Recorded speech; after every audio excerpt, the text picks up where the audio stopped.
Chalo guys, welcome back. Yesterday we completed till point number 30. We are going to start with concept number 31. I'll say. हाँ जी, 1 नवंबर admit का. Okay. Krishna Sharma नहीं, chance नहीं. Exchange rate, ये word कहीं सुना हुआ लगता है सर. अपन ने एक्सचेंज रेट कहीं तो भी सुना हुआ है. Exchange rate means the rate of exchange between two currency. Late से मेरे पास $1 है.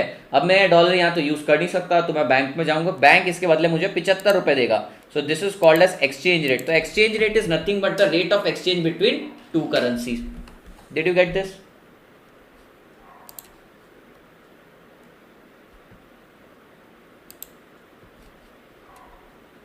हाँ जी, this is called as exchange rate.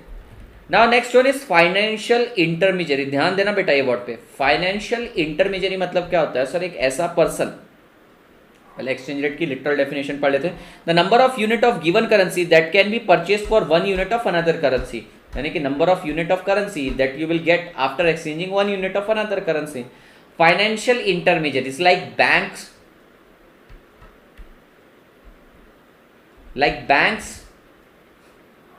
Like financial intermediates में बैंक आएंगे, एनबीएफसीज आएंगे, और भी सर बहुत सारे लोग रहेंगे जो आपके फाइनेंशियल ट्रांजैक्शन में मांडवली करके देंगे.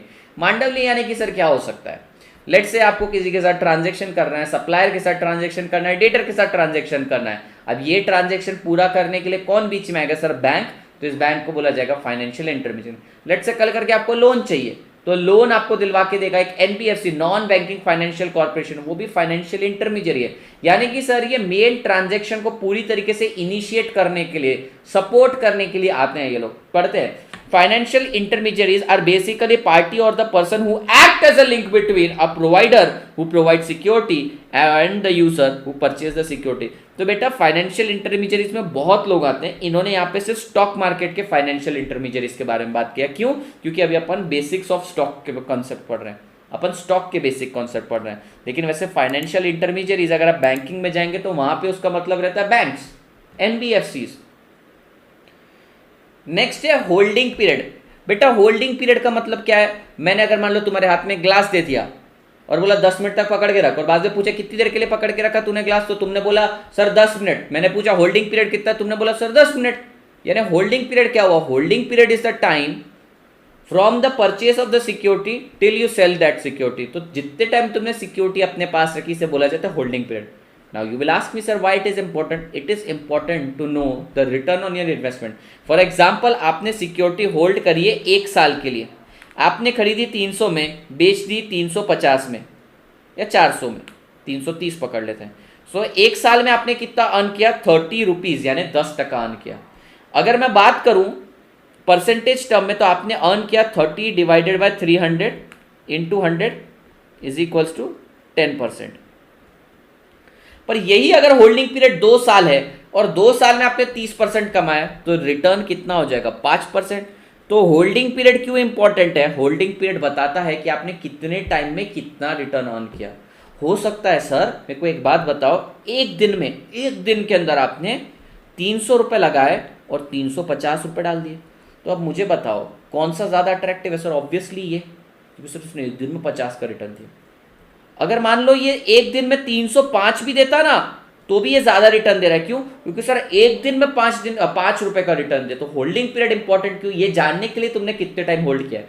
दूसरा रीजन बताता हूं, आपको शायद पता नहीं है कि आपको कैपिटल गेन लगता है. ये 300 से 330 रुपए हुआ है ना, तो इसमें कैपिटल गेन हुआ है. 300 का कैपिटल 330 का हो गया, तो इस पर लगता है टैक्स. कई बार शॉर्ट टर्म लगता है, कई बार लॉन्ग टर्म लगता है, डिपेंड करता है होल्डिंग पीरियड पे. एसी से कैंसिल हुआ बिकॉज गवर्नमेंट परमिशन नहीं दी है सीए का. मत बोलो सीए का एग्जाम इस बार कैंसिल होने की, मत करवाओ, दुआ करो. मैं तो बोलता एक आधी मन्नत मांग लो कि एग्जाम हो जाए. आगे भी तो बढ़ना है यार, यही सेम चीज़ कितनी बार पढ़ते रहेंगे, कितनी बार पढ़ाते रहेंगे, आगे बढ़ना है.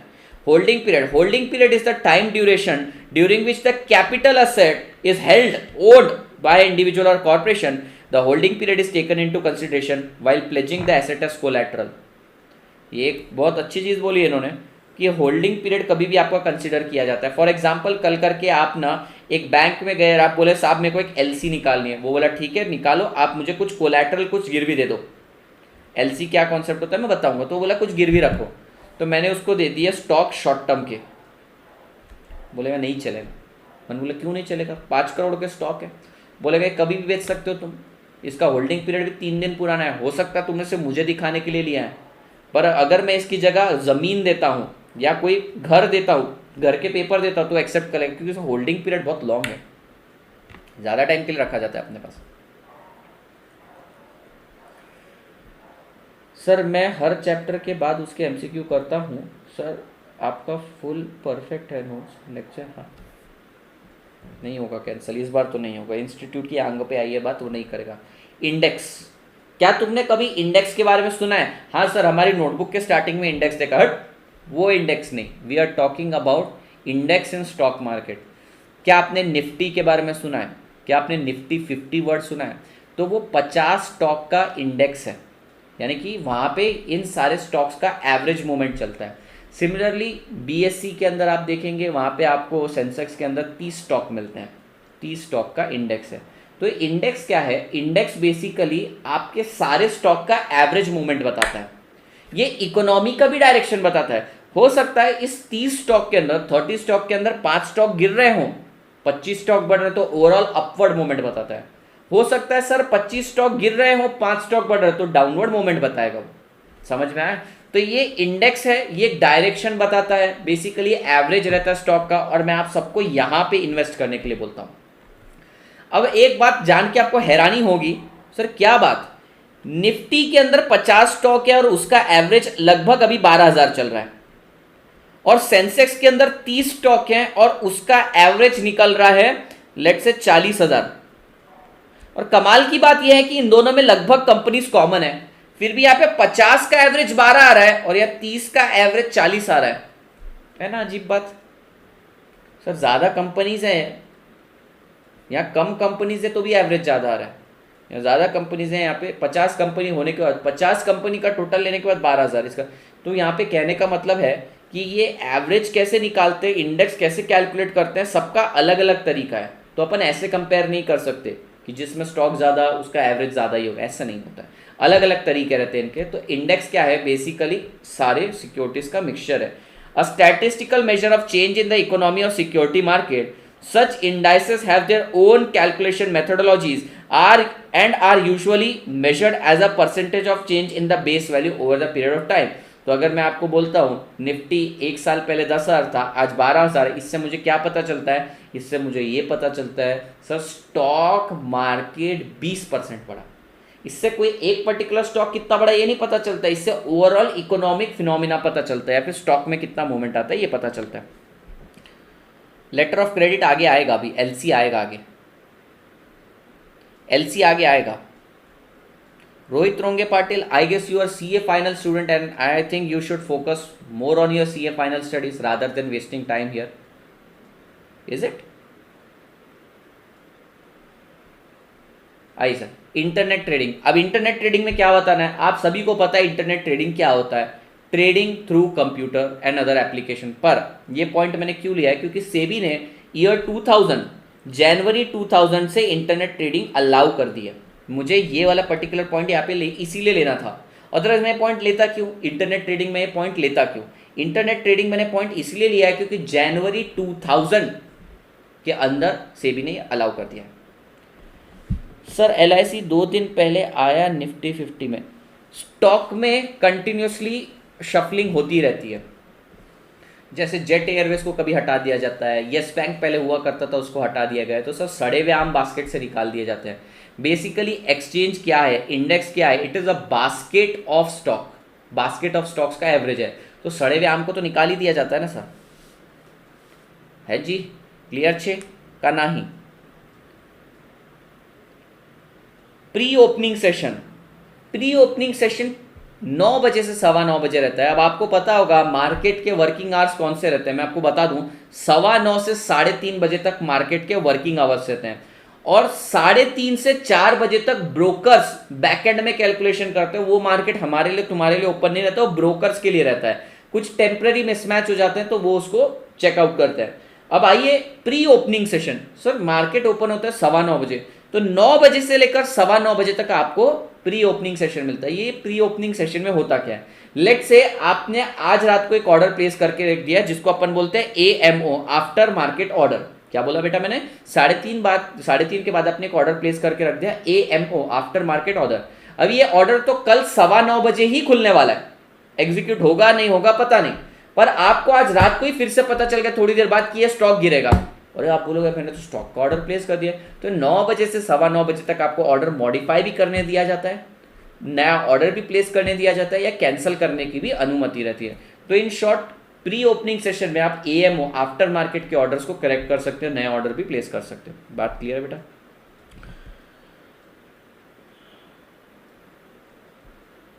ऐसा नहीं है, कैलकुलेशन का मेथड अलग है, कई बार एवरेज निकलता है, कई बार वेटेड एवरेज निकलता है, अलग अलग मेथड्स हैं। निफ्टी में 50 कंपनी कैसे चूज करते हैं, वो तो एक्सचेंज चूज करता है, हमारा स्टॉक एक्सचेंज है वो चूज करता है। जैसे आप म्यूचुअल फंड में पैसा डालते हो तो आपका फंड मैनेजर भी तो चूज करता है अपने हिसाब से 50 कंपनी, 60 कंपनी, 100 कंपनी, उसी तरीके से ये लोग भी चूज करते हैं अपने हिसाब से। ये इंडिया को स्ट्रांगली रिप्रेजेंट करने वाली कंट्रीज रहती है। सर निफ्टी 50 कंपनीज उन्हीं को चूज करते हैं ना जिनका इफेक्ट पूरे शेयर मार्केट में होता है, ऐसी कंपनीज को चूज करते हैं जो मार्केट को ट्रूली रिप्रेजेंट करती है। ऐसा नहीं है, मेथड ऑफ कैलकुलेशंस अलग है। ऐसा नहीं है सबका टोटल ले लिया डिवाइडेड बाय 30 डिवाइडेड बाय 50, ऐसा नहीं होता है, ऐसा नहीं होता है। मेथड जो भी अलग है होने दो।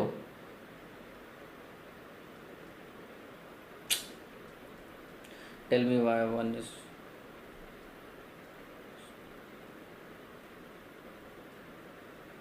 Ronge Patil, go and study your CA final. I think you won't be able to clear CA final if you are wasting your time here. You are such a stupid person that this is the revision lecture. I have already covered why I am giving justification to such a stupid guy who is having his exam on 21st of November, but he is wasting his time. I think you are the creepiest soul I have ever seen in my life, and I should report you.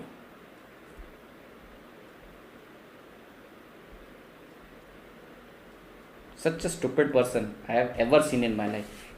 भाई तेरे को पास होना है या नहीं? He is missing the analysis. आजा भाई कर ले मेरे साथ एनालिसिस, आजा। He is missing the analysis. जा भाई जा, जहाँ से आया तू वहाँ जा, CA फाइनल में पास हो जा, क्लियर हो जा, मेरे सामने आजा, आजा तू यहाँ पे बैठ के तू पढ़ाना चालू कर देना। मिसिंग द एनालिसिस बेटा एक दिन में खरीद सकता हूँ, तेरे को स्टॉक में इतना अर्न कर लेता हूँ, एक दिन में खरीद सकता हूँ बैठे बैठे। आजा तू किसी भी दिन आजा, सामने कर लेते शास्त्रार्थ। कहाँ से आ जाते हैं पता नहीं।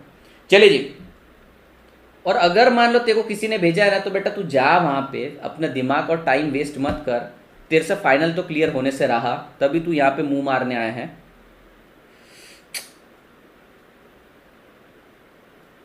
ओ भाई तू मोदी जी से जाके बात करना, ओ भाई इसको रिपोर्ट करो रे, हर कोई रिपोर्ट कर दो। अब मैं कर रहा हूँ तो ये पता नहीं हो क्यों नहीं रहा।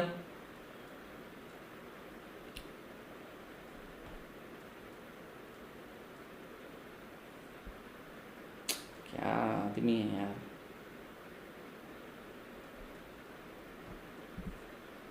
अब ये इंडियन सिस्टम पे आ गया, अभी थोड़ी देर बाद ICI पे आ जाएगा, थोड़ी देर बाद बोलेगा मेरी कमाई नहीं हो रही। ओ भाई तेरे को परेशानी है तो मेरा नंबर ले ले, ऐसे दुखी आत्माओं का मैं निवारण जानता हूँ। आ जाइएगा, 7410134858 इज माई नंबर। वापस से सुन लेगा क्योंकि तेरे पास समय बहुत है, भयंकर समय है तेरे पास। आ जा तू, अपन करते शांति से बात। हो सकता है तेरे जीवन में कुछ ना कुछ परेशानी है, पता चला अभी नए डिवाइस से वापस आ जाए तू। मूर्खों का बाजार है देश में। हाँ जी, तो प्री ओपनिंग सेशंस रहता है, ये वाला सेक्शन बहुत क्रूशियल रहता है। कभी भी आप देख रहे हैं CNBC आवाज वगैरह, कभी भी आप चैनल जब भी ओपन करेंगे ना तो ये सेशन बहुत क्रूशियल रहता है। 9 से 9:15 बजे तक आपको पिछले दिन घटी हुई सारी घटनाएं के बारे में बता देते हैं, और मार्केट के अंदर आपको बोलते हैं कि ये पोजीशन बना लो। कभी भी आप देखना 9:15 से 9:20 9:25 तक मार्केट में बहुत बड़ा मूवमेंट रहता है, बहुत वोलाटिलिटी रहती है। फिर मार्केट स्टेबल हो जाता है, और जब मार्केट खत्म होने वाला रहता है ना तभी फिर से वोलाटिलिटी आती है। दिन भर में थोड़ी शांति रहती है मार्केट के अंदर। अब मोदी जी पर आएगा, और वो बोलेगा कि सर ये है वो है, क्या मालूम किसका क्या चल रहा है। ट्रेडिंग सेशन क्या होता है? ट्रेडिंग सेशन यानी कि 9:15 से 3:30 का time. The period of time stock market is open for trading for both seller and buyer. Within this time frame, all the order of the day must be placed. Here, all the order placed in pre-opening sessions are matched and executed. तो बेटा जो pre-opening session में भी order place किए रहते हैं ना, अगर तुमने 9:02 पे भी ऑर्डर प्लेस किया तो 9:15 बजे ही एग्जीक्यूट होगा, अगर होने लायक रहा तो, अगर आपका ऑर्डर मैच कर गया तो। अभी यहाँ पे बहुत सारी चीजें होती है। जब सर्किट लग जाता है, मार्केट को भी सर्किट लगता है, पता है आपको? मार्केट को सर्किट लगता है, मार्केट भी हॉल्ट कर देता है, ट्रेडिंग बंद कर देता है मार्केट। बीच में कोई तो भी इंसिडेंस हुआ था कि मार्केट में इतनी वोलेटिलिटी आ गई कि मार्केट बंद रखना पड़ा, बंद कर दिया मार्केट, करना पड़ता है extreme volatility. Now next is trading session, समझ गया होगा। नेक्स्ट पढ़ते हैं रिटर्न ऑन इन्वेस्टमेंट। नाम से ही समझ में आता है रिटर्न ऑन योर इन्वेस्टमेंट, कितना पैसा लगा के कितना पैसा मिला, is nothing but the return on investment. For example, you lent me 100 rupees, आपने मारे को 100 रुपए दिए और मैंने 1 साल बाद आपको 113 रुपए दिए, तो क्या मैं कह सकता हूं आपने इस पूरे ट्रांजेक्शन में रिटर्न 13 रुपए अर्न किया? कितने रुपए लगा के? 100 रुपए लगा के। कैन आई से your return is 13%? Yes sir. So return on investment माने कि कितना रिटर्न मिला कितने रुपए लगा के। सर क्यों जानना जरूरी है? कल करके आप म्यूचुअल फंड में पैसा लगाओगे तो ये जानने के लिए इच्छुक रहोगे कि ये म्यूचुअल फंड ने रिसेंटली कितना रिटर्न ऑन इन्वेस्टमेंट दिया। कभी भी बताते हैं आपको फंड का परफॉर्मेंस, ये फंड ने रिसेंटली कितना परफॉर्म किया। बात समझ में आ रही है आपको? तो फंड का परफॉर्मेंस जानना बहुत ज्यादा जरूरी है। कैसे पता चलता है सर रिटर्न ऑन इन्वेस्टमेंट? तो आपको बताते हैं लास्ट 3 मंथ्स में इतना अर्न किया हमने, एवरेज 6 महीने में इतना अर्न किया, साल भर में इतना अर्न किया, 5 साल में इतना अर्न किया। तो आप उसके पास्ट रिकॉर्ड को कंपेयर करते हो। रिकॉर्ड को कंपेरिजन के लिए रिटर्न ऑन इन्वेस्टमेंट निकालना पड़ता है आपको, ROI। नहीं CA फाइनल स्टूडेंट्स नहीं लगता, स्टूडेंट नहीं लगता मेरे को, नहीं तो मेरे चैनल पे क्या करता, मैं CA फाइनल लेता ही नहीं हूँ, क्यों उठ कर आएगा। और इतनी फुर्सत में कि पहले तो इसमें गया, क्या बोलते हैं, इको के लेक्चर में है, फिर वेट किया और फिर वापस आया। ऐसे फाइनल के स्टूडेंट है क्या? अब सिस्टम को गाली देगा, बाद में बोलेगा सर तुमने एग्जाम कैंसिल करवाई।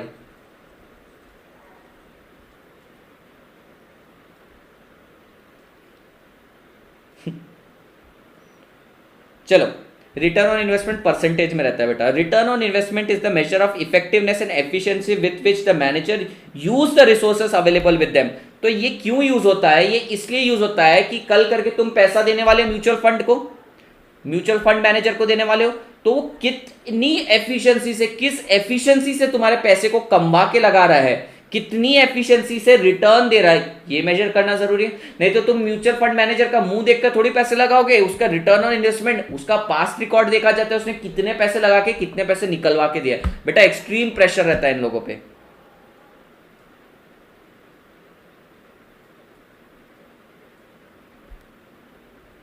अब ये मूर्ख मेरे को कॉल कर रहा है। बेटा क्या बोला मैंने? अभी मैं आपको बताता हूं return on investment, return on investment की बात कर रहे थे बेटा। आप ऐसे ही मुंह देख के तो किसी के अकाउंट में पैसा नहीं लगा देंगे कि भैया हाँ ये रिलायंस का म्यूचुअल फंड मैनेजर तो अच्छा होगा, नहीं, उसका पास्ट रिकॉर्ड देखा जाता है कि कितने पैसे लगवाए, उसके थ्रू उसने कितना रिटर्न दिया, जेन्युइनली आपको बताया जाता है। समझ में आया?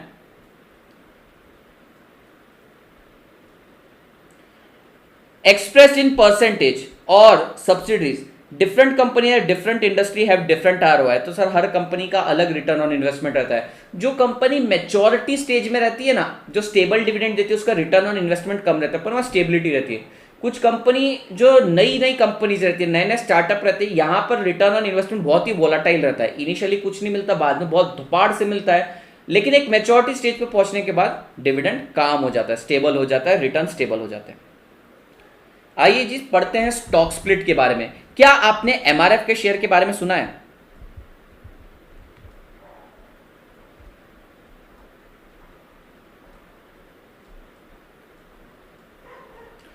क्या आपने कभी स्टॉक स्प्लिट के बारे में सुना है? क्या आपने कभी MRF के बारे में, शेयर के बारे में सुना है? हाँ सर, हमने MRF के शेयर के बारे में सुना है। हमने ये भी सुना है कि सर वो 60,000, 68,000, 65,000 के अराउंड ट्रेड होता है। ठीक है, 60, 65, 60 के अराउंड ट्रेड होता है। तो तुम्हें नहीं लगता कि मुझे एक शेयर परचेस करना है तो इतने रुपए देने पड़ेंगे, तो शायद मैं एक शेयर भी परचेस ना कर पाऊं। तो पता है कंपनी क्या करती है, ये 60,000 के ना 5 शेयर बना देती है, ठीक है। एक 60,000 के शेयर की जगह 12,000 के 5 शेयर बना देगी। तो यहां पर क्या हुआ, शेयर की वैल्यू 1/5 हो गई और नंबर ऑफ शेयर ज्यादा हो गए। तो भैया 5 शेयर हो गए और पर शेयर की वैल्यू 12,000, क्या वैल्यू इंटैक्ट है? हाँ sir.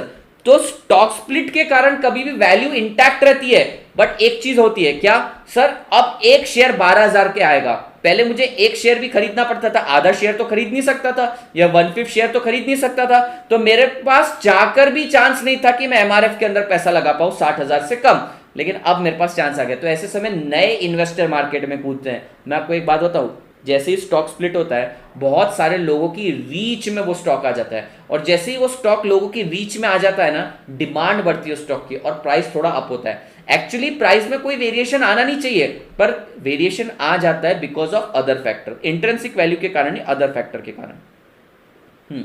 Volatile stock. An attempt to increase the number of outstanding share of the company by splitting the existing share। क्या ये आपको समझ में आया?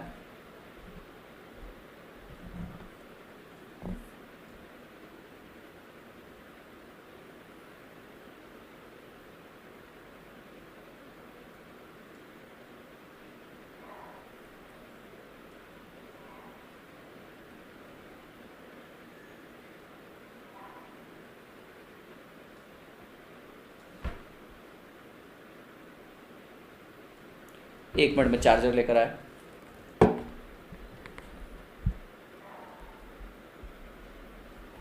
कोई डाउट है तो मुझसे पूछो। अपन ने लेवल 1 कंप्लीट किया, अपने को लेवल 2 और लेवल 3 आज करना है कंप्लीट।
सर स्टॉक स्प्लिट एक बार कुछ नहीं करते, अभी मैं बताता हूँ, एक प्रैक्टिकल एग्जांपल के थ्रू बता देते हैं।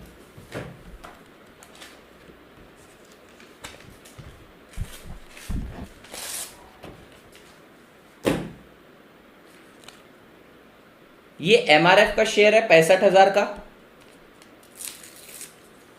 32,500 के 2 शेयर। टोटल में वो कागज उतना का उतना ही, टोटल में वो शेयर की टोटलिटी में वैल्यू उतनी, पर अब एक शेयर की वैल्यू आधी हो गई और नंबर ऑफ शेयर डबल हो गए। सो लेट्स से 60,000 का शेयर है, 30,000, 15,000 के 4 शेयर, 7,500 के 8 शेयर। बात समझ में? स्टॉक स्प्लिट क्यों करा जाता है? लोगों की रीच में आ जाए वो शेयर। देखो कोई कंपनी अगर बहुत ज़्यादा एक्सेप्शनली अच्छा परफॉर्म कर रही है सालों से, तो उसका शेयर प्राइस तो बढ़ना ही है ऑब्वियसली। लेकिन अगर शेयर प्राइस बहुत ज़्यादा बढ़ गया तो लोगों की रीच के बाहर चला जाता है, स्टॉक के अंदर वोलेटिलिटी नहीं आती, ठीक है, स्टॉक के अंदर मोमेंट नहीं आता। तो मोमेंट पैदा करने के लिए उसका प्राइस थोड़ा कम किया जाता है। तो प्राइस कम नहीं कर सकते, उसकी जगह एक स्टॉक 60,000 का था, उसको कट करके 2 स्टॉक दे दिए, यानी 1 किलो के केक की जगह आधा किलो के 2 केक बना दिए।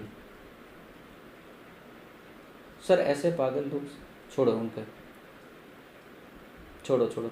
Total capital remain same, yes. Shweta Chandra, yes. Sir FII और एफपीआई तो बास्केट ट्रेडिंग करती है, तो वो भी जब सेल करते होंगे तो क्या वो शेयर्स साथ में सेल करते हैं? देखो जो बास्केट ट्रेडिंग करता है उसका तो फ्लैट ही सारे शेयर सेल होते हैं, लेकिन ऐसा नहीं है कि वो हमेशा ही बास्केट ट्रेडिंग करते हैं, वो लमसम भी एक आधी कंपनी में इन्वेस्ट करते हैं। बास्केट में किया तो सब सेल हो जाएगा, बास्केट बाय किया तो बास्केट ही सेल होगा। मतलब टोटल शेयर को अलग अलग डिवाइड करना, हाँ शेयर्स बढ़ा देना। कल करके समझो प्रगति अवस्थी के पास 60,000 का एक शेयर था, अब उसके पास 30,000 के दो शेयर होंगे, तो प्रगति बोलेगी मेरे को क्या फर्क पड़ता है, 60,000 का एक है 30,000 के दो हैं, क्या फर्क पड़ता है।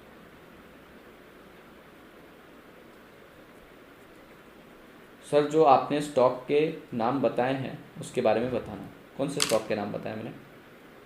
लेवल 2 में आते हैं बेटा, लेवल 2 में आते हैं, थोड़ा लेवल अप करते हैं। लेवल 2 में क्या होता है, ध्यान से सुनिएगा।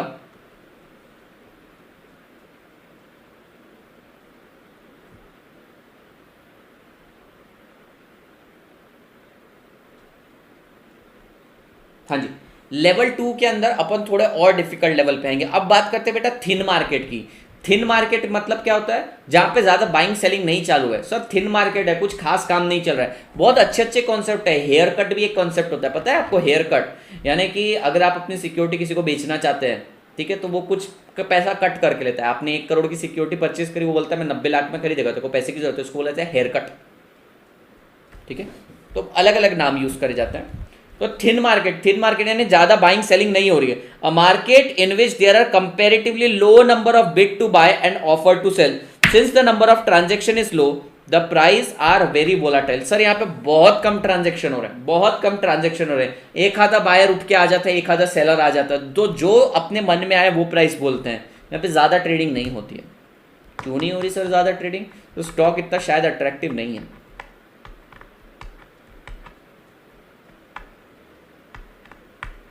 जी, पहले मैं वो जब शो देख रहा था 1992 स्कैम, मुझे लगा कि स्टूडेंट्स को तो समझ में भी नहीं आएगा, क्योंकि पहले एपिसोड में ही उसने टेक्निकल टर्म्स बोलना चालू किया, पर बाद में वो उसको एग्जीक्यूट मतलब बता रहा था कि ऐसा ऐसा हो रहा है, तो लोगों को शायद समझ में आया होगा। मुझे तो खैर सारे टर्म्स समझ में आए, मुझे बस एक दो चीज़ें नहीं समझ में आती थी। वो ब्रोकर इतना एफिशिएंटली स्टार्टिंग में, जिनको क्या बोलते थे, ब्रोकर को क्या बोलते थे, वो जो जाके वहाँ पे ऑर्डर्स वगैरह लेकर आते थे, खरीदते बेचते थे, कुछ तो भी वर्ड था उसके लिए, वो इतना एफिशिएंटली या मिसमैच कैसे नहीं होता था उनके काम में, बड़ी अजीब चीज़ थी। MRF बेटा, जॉबर्स, हाँ ना, कितना एफिशिएंटली काम हो जाता था। बियर मार्केट सर, बियर, खैर ये चीज़ अगर मान लो तुम्हें 1992 स्कैम से नहीं भी पता चलती तो मैं आपको बताता था। बियर कभी भी देखो दो पैरों पे खड़े होकर ऐसे पंजा मार के नीचे गिराता है। बुल को देखना, बुल कभी भी ऊपर उठाता है, तुमको मारने के लिए ऊपर उठाता है, तो वहां से बुल एंड बियर की, वैसे बुल एंड बियर की ये तुमको फितरत बता दी। पर होता क्या था, पहले यूरोपियन कंट्रीज के अंदर ना बुल बुल की फाइट करवाते थे, बियर बियर की फाइट करवाते, फिर वो बोर हो गए, फिर उन्होंने लायन को ले आए, लायन और फिर ग्लैडिएटर्स को लेकर आ गए। यानी कि क्या किया सर, उन्होंने इंसान और शेर्स की लड़ाई करवाना चालू कर दिया। तो वो ऐसा क्रॉस ओवर करते थे, तो सबसे ज़्यादा इंटरेस्टिंग उनको बुल और बियर की फाइट लगती थी, बुल और बेयर, क्योंकि देखो तो सर दोनों का बिल्कुल नेचर अलग, एक गिराकर मारने वाला, एक उठाकर मारने वाला था।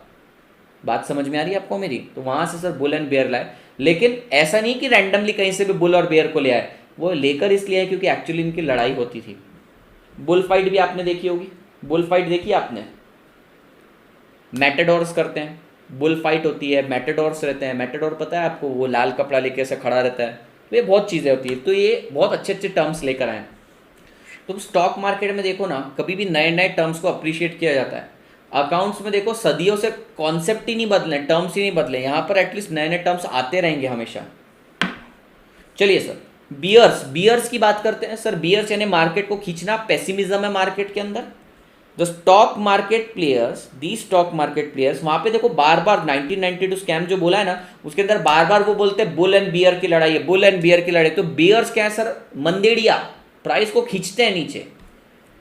These stock market players are pessimist, ये बोलते हैं मार्केट गिरेगा, ये बोलते हैं मार्केट गिरेगा। बियर मार्केट यानी कि सर बियर्स क्या होता है, मार्केट गिरेगा ये बोलने वाले लोग, और बियर मार्केट यानी कि सर मार्केट ही बियरिश हो गया, वो गिरना चालू कर दिया उसने। बियर्स यानी कि प्लेयर्स, बियर्स यानी प्लेयर्स, और बियर मार्केट यानी बियर वाले का मार्केट है, अब तो मार्केट गिर रहा है। The market in which the stock prices are continuously falling.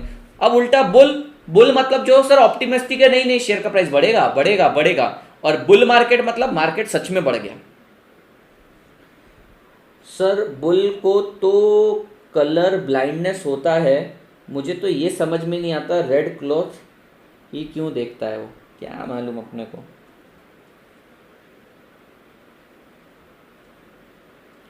Beer earn कैसे करते हैं, इसको शॉर्ट सेलिंग बोलते हैं, या फिर buy at high sell at low, sorry sell at high buy at low. ये लोग क्या करते हैं, आज शेयर को बेच देते हैं 100 रुपये में, और ये बोलते हैं 3 दिन बाद शेयर गिरेगा, तो 3 दिन बाद 80 में बाय कर लेते हैं। आप बोलोगे ऐसे कैसे पॉसिबल है, बताऊंगा स्टॉक मार्केट के वीडियो में बताऊंगा। लेकिन इसमें एक परेशानी जाती है कि यार आपको मार्जिन बहुत होल्ड करना पड़ता है और सेम डे स्क्वायर ऑफ करनी पड़ती है पोजीशन, देखेंगे कभी। आइए नेक्स्ट कॉन्सेप्ट पे, आस्क। आस्क को ऑफर भी बोला जाता है। Sir ask is the rate, पढ़िए, ask is the lowest price at which the owner is willing to sell his security. Ask price को ऑफर प्राइस भी बोला जाता है, कम से कम इतने में बेचने को रेडी, उसको आस्क बोला जाता है। बिड यानी बायर, बाइंग रेट, ज्यादा से ज्यादा इतना दूंगा, मतलब मैं बोल रहा हूं मैं ज्यादा से ज्यादा 100 रुपए देने के लिए स्टॉक के लिए रेडी हूं, वो बोलता है मैं कम से कम 101 में तो बेचूंगा, ट्रांजेक्शन एग्जीक्यूट ही नहीं होगा। फिर क्या होगा सर, एक नया बंदा आ जाएगा और बोलेगा मैं 100.5 में बेचने के लिए रेडी हूं, एक बायर आ जाएगा बोलेगा मैं 100.5 में खरीदने के लिए रेडी हूं, इनका ट्रांजेक्शन हो जाएगा। कभी भी तुमने स्टॉक मार्केट में देखना बेस्ट फाइव रहते हैं, बाइंग के साइड भी और सेलिंग के साइड भी। सर इंट्राडे में ही पॉसिबल होगा आज सेल, हाँ नहीं तो आपको मार्जिन मेंटेन करनी पड़ती है बहुत बड़ी, आपको एक ह्यूज मार्जिन मेंटेन करनी पड़ती है वहाँ पे, वो तकलीफ वाला काम है, आपको बार बार पोजीशन मेंटेन करके रखनी पड़ती है, and that's really difficult, that's really difficult. पैसा लगता है सर उसके लिए, कंटिन्यूस पोजीशन बनाए रखने के लिए पैसा लगता है, इसलिए तो डिलीवरी वाले लटकते हैं। बिड प्राइस यानी मैं मांग रहा हूं, ऑलवेज बिड प्राइस कम ही रहता है, लेकिन एक पॉइंट आता है मार्केट में जब बिड और आस्क सेम हो जाते हैं ना, बिड रेट और आस्क रेट सेम हो जाते हैं, ट्रांजैक्शन हो जाता है। Bid rate ask rate same हुआ, एग्जीक्यूट हो गया ट्रांजैक्शन, ये मार्केट के बाहर चले थे, इनको मिल गया, एक को बेचना था बेच दिया, एक को खरीदना था खरीद लिया। तो भैया बिड रेट यानी बाइंग रेट, आगे दिया है क्या, हाँ दिया है, बाइंग रेट। आप कभी भी देखो आपकी मम्मी जाती है किसी शॉप पे, तो मम्मी क्या बोलती है, वो बिडिंग करती है, बिड करती है, ज्यादा से ज्यादा भैया इतना दूंगी, 100 रुपए दूंगी। वो बेचने वाला बोलता है बहन जी कम से कम 105, इससे नीचे नहीं जाऊंगा, तो वो 105 पे अटक गया, बोला कम से कम इतने में तो बेचूंगा, ये बोलते मैं ज्यादा से ज्यादा 100 में दूंगी। तो ये होता है बिड रेट आस्क रेट। अब ये कॉन्सेप्ट अपन कम यूज करते हैं, नेक्स्ट कॉन्सेप्ट है बेसलाइन। बेसलाइन पढ़िए क्या बोला है, this is the price of the security at the beginning of trading day which is used to determine day minimum, day maximum and the operational range of that day। चलिए दिखाते हैं आपको, चलिए जी आपको दिखा देते हैं ये सारी चीज़ें। मैं मनी कंट्रोल पे नहीं जाऊंगा, मनी कंट्रोल के लायक नहीं हो अभी, तुम छोटे हो, मैं तुम्हें सीधा सीधा गूगल पे दिखा देता हूँ।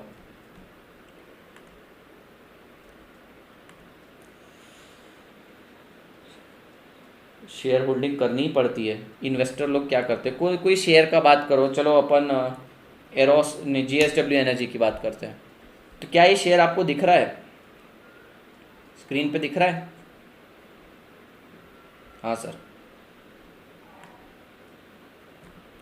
सर ये देखिएगा यहाँ पे आपको एक हल्की सी लाइन दिखेगी, कहाँ पर, ये हल्की सी line, this is the base line. ये आज का ओपनिंग का भाव था, आज का ओपनिंग, बेटा आपको पता है अकाउंट्स के अंदर क्लोजिंग बैलेंस अगले पीरियड का ओपनिंग बैलेंस होता है, स्टॉक मार्केट में ये नहीं होता।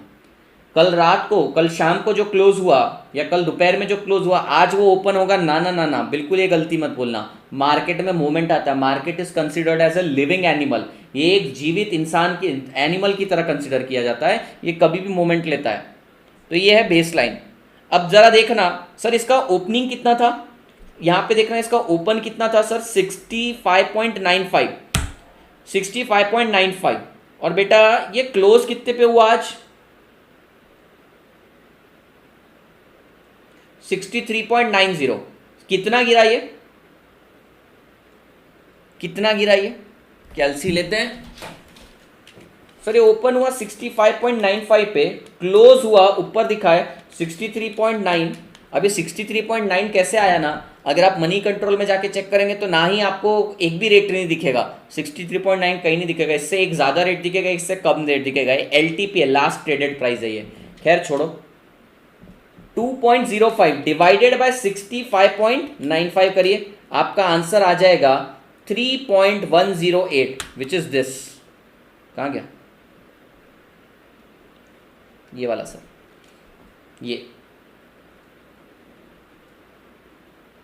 2 रुपए गिरा है। अब कई बार क्या है ना, BSE का रेट और NSE का रेट अलग अलग भी होता है, अलग अलग एक्सचेंज का माइन्यूट सा डिफरेंस रहता है। सर मॉड्यूल में 2 टर्म है, बिड एंड ऑफर, सेम है ना, मैंने तो सिनोनिम्स की तरह यूज करना चालू कर दिया ना उन्हें।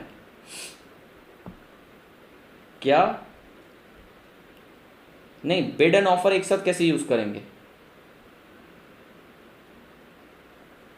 बायर मैक्सिमम कितना, तुम किसी शॉप पे गए तो तुम क्या बोलते हैं, भैया मैं मैक्सिमम इतना देने के लिए रेडी है, तो बायर कभी अपना मैक्सिमम बताता है, सेलर बेचने वाला बोलता है मैं मिनिमम इससे नीचे नहीं बेचने वाला, तो सेलर हमेशा अपना मिनिमम कोट करता है, बायर हमेशा अपना हाईएस्ट कोट करता है।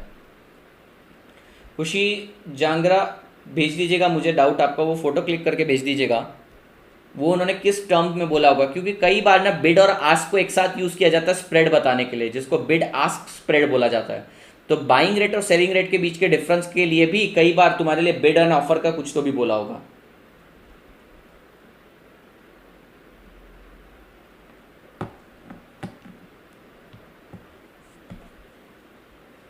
डन सर, BSE में पैसा लगाने से फ़ायदा है कि एक ही बात है, माइन्यूट सा डिफरेंस रहता है।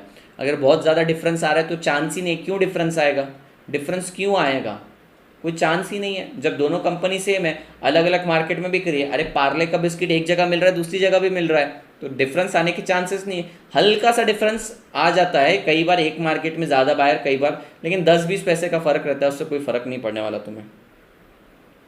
Difference in BSE and NSE, it is an example of arbitrage, Ankit it is an example of arbitrage but definitely it is not allowed। पता है क्या होगा ऐसे समय, ऐसे समय तूने BSE से बाय कर लिया और NSE में सेल कर दिया, तो NSE में तेरे पास -100 स्टॉक दिखेगा और BSE में तेरे पास +100 दिखेगा, तेरी पोजीशन दोनों जगह ओपन है, तेरी पोजीशन दोनों जगह स्क्वायर ऑफ हुई नहीं, यानी एक जगह तेरे अकाउंट में एक जगह +100 दिखेगा, एक जगह -100 दिखेगा, एक जगह तेरे को पैसे देने हैं, एक जगह तुझे पैसे लेने हैं, ये दोनों आपस में थोड़ी सेटल करते बैठेंगे। वो अलग अलग दुकानदारों के पास गए, एक से उधार किए, एक को उधार दिया, थोड़ी वो आपस में सेटल कर बैठेंगे, तो वो अलाउड नहीं है। मैंने पूछा है, मेरे ब्रोकर से पूछा है। क्लोज प्राइस देख लिया आपने, sir the final price at which the stock is traded on a given particular day, the final price sir, जिसको LTP बोला जाता है, लास्ट ट्रेडेड प्राइस। कभी भी आप देखिएगा, मैं आपको दिखा देता हूँ, मनी कंट्रोल ओपन करके दिखा देता हूँ, LTP लिखा रहता है, समझा भाई।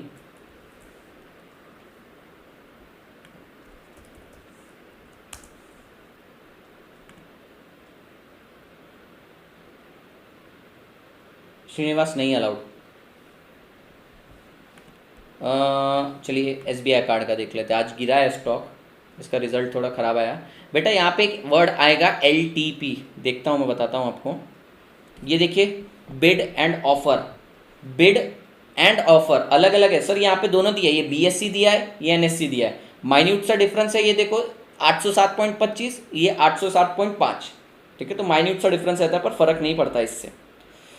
फिर सर देखना, बिड का उल्टा ऑफर,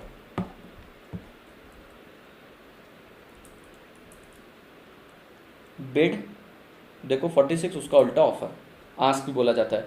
ओपन प्राइस दिया है, प्रीवियस क्लोज दिया है, ओपन प्राइस दिया है, डे हाई डे लो सारी चीज़ें, 52 वीक हाई 52 वीक लो, और इसके अंदर यहाँ पे सेंटिमेंट्स भी बताए जाते हैं, आपको स्वॉट एनालिसिस भी करके दिया जाता है।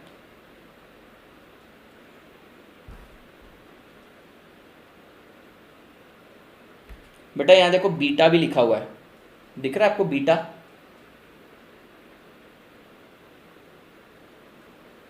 और क्या अपन ने कॉन्सेप्ट पढ़े हैं जो मैं आपको बता सकूं।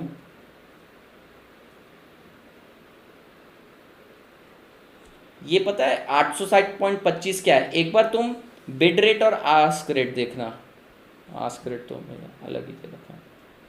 यहाँ पे देखिएगा बेटा, बिड रेट कितना है सर, बिड कितने में कर रहा है, मेरे को 804 में दे, और ये क्या बोल रहा है मैं 804.30 में बेचेगा, और लास्ट ट्रांजेक्शन कितने में हुआ 807.05 में, ये बोल रहा है मेरे को 804 में दे, ये बोल रहा है 804.30 से नीचे नहीं देने वाला मैं, लेकिन पिछले कुछ बायर्स और सेलर ने 807.5 में ट्रेडिंग कर ली।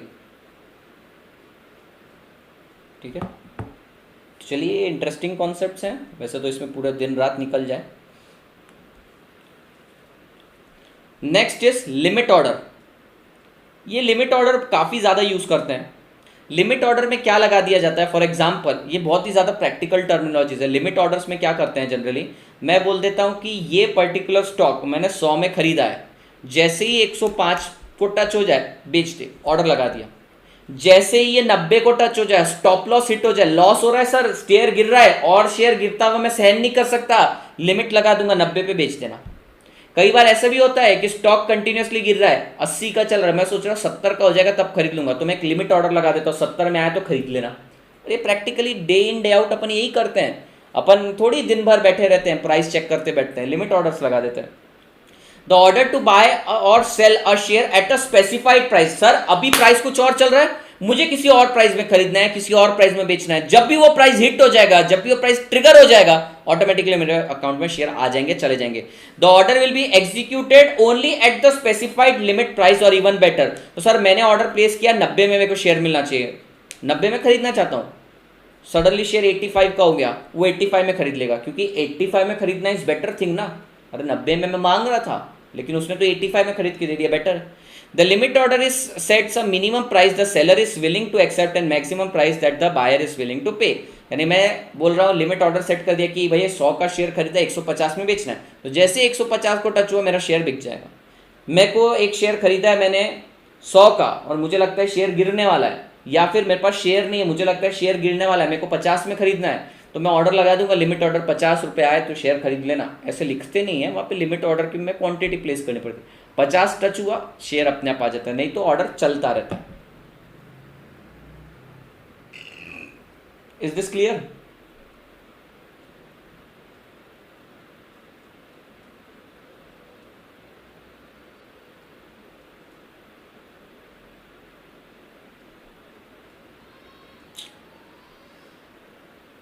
डन। नेक्स्ट है बुक क्लोजर। बुक क्लोजर एक ऐसा समय रहता है जब कंपनी अपने रजिस्ट्रार को क्लोज रखती है, ठीक है, मेंबर्स उसको चेक नहीं कर सकते।